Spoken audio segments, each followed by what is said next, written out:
15 17 வயசுக்குள்ள எதை செய்வாயோ வாழ்க்கை முழுவதும் அதைத்தான் செய்வாய். 17 25 வயதிற்குள் வாழ்க்கை எதை முடிவு செய்கிறாயோ அந்த ப்ரொஃபஷன் தான் உன்னுடைய லைஃப் லாங் ப்ரொஃபஷன். இன்னொரு விஷயம் சொல்லவா, அந்த +2 வயசுல இருக்கக்கூடிய பிள்ளைகளுக்கு சொல்றேன், 10th இருக்கக்கூடிய பிள்ளைகளுக்கு சொல்றேன், லவ் மேட்டர்ல எல்லாம் மாட்டிக்காது. இந்த வயசுல சில விஷயங்கள் தோணும், முடிவு பண்ணாத. காலம் ஒன்று கனியும், இன்னொரு 10 வருஷம் இருக்கு உனக்கு. நான் என்ன சொல்றேன், ஒரு 10 வருஷத்துல வந்து சேர போகுது இல்ல, இப்பவே ஏன் தேடி அலையிற? என்னோட தகப்பனார் சொல்லுவார், காட்டு வழியில் செல்கிறாய், காட்டில் எந்த காய் கனி பூ வந்தாலும் அதை அனுபவித்துக் கொண்டு போய்கிட்டே இருக்கணுமே தவிர அதே வழியில் திரும்பி வரமாட்டோம்.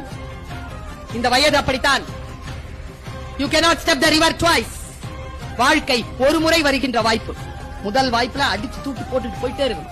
வாழ்க்கையில் கல்வி என்கின்ற ஆயுதத்தை கையில் எடுத்துக்கொண்டு அதிகாரம் என்கின்ற எல்லைக்குள் போய் பொருளாதாரத்தில் பெரியவர்களாகி இந்த தேசத்தையும் இந்த நாட்டையும் இந்த குடும்பத்தையும் காப்பாற்றுகின்ற அத்தனை ஆளுமையும் பெறக்கூடிய ஒற்றை வயதில் இருக்கிறோம். இந்த வயதை போய் வீணடிக்கலாமா?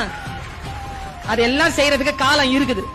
வந்து இது குழப்பமான வயது. அனுபவிங்கிற நான் எந்த முடிவும் எடுக்காமல் அனுபவி, கற்றுக்கொள். learn learn learn learn learn my dear children. study என்ன தெரியுமா? you are a student.